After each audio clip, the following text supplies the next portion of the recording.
التي يجرى فيها هذا المؤتمر، وهل الأسباب لإقامته خاصة بإيضاح مواد الدستور أم عملية الاستفتاء المزمع انعقادها قريبا؟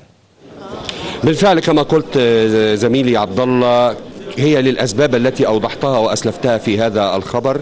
ونحن الآن في مقر الهيئة العامة للاستعلامات في قاعة الاحتفالات، حيث ننتظر أن يخرج علينا بعد قليل السيد عمرو موسى رئيس لجنة ال50 ليلتقي بكافة وسائل الإعلام سواء كانت المحلية أو الأجنبية لإلقاء الضوء على الدستور، على المواد التي كان هناك ثمة أسئلة حولها، وأيضا لإيضاح ما تم خلال فترة إعداد هذا الدستور وتعديل الدستور المعطل.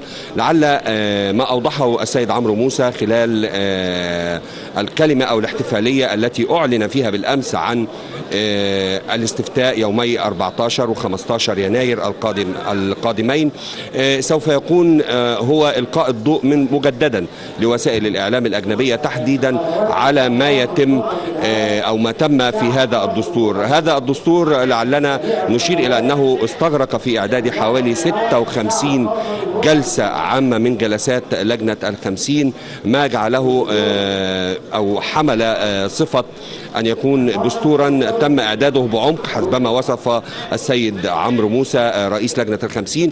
أيضا هناك بعض الأسئلة حول المواد التي استحدثت سواء في باب الحقوق والحريات أو المواد المتعلقة بحقوق العمال والفلاحين، إلغاء نسبة العمال والفلاحين، ضمان تمثيل المرأة في المجالس النيابية أو في المجلس النيابي القادم.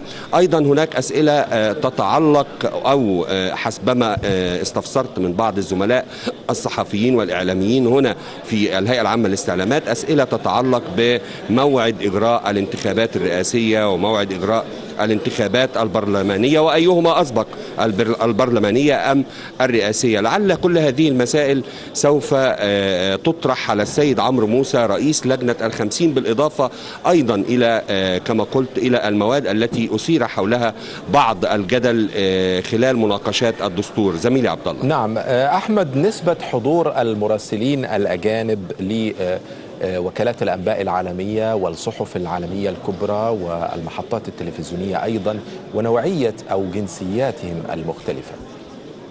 زميلي عبد الله، يمكن كما ترى خلفي القاعة مكتظة بجميع الإعلاميين، ولكن هناك في 3 صفوف محجوزة لأعضاء لجنة ال50 الذين سوف يرافقون السيد عمرو موسى خلال هذا المؤتمر الصحفي. ولكن أشهد أمامي لفيف كبير من الإعلاميين والصحفيين من كافة أنحاء العالم، ولعل هناك بعض الأجانب، هناك بعض المصريين الذين يراسلون وكالات أجنبية، وبالتالي الوجوه هنا تختلط ما بين مصريين وأجانب.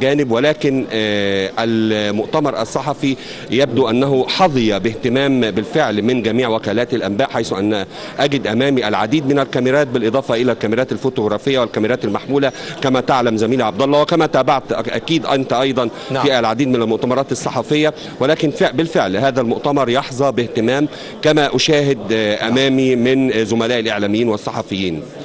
شكرا للزميل أحمد وجيه، كنت معنا من مقر الهيئة العامة للاستعلامات. وحول الدستور الجديد والاستفتاء عليه جاءت آراء المواطنين مؤكدة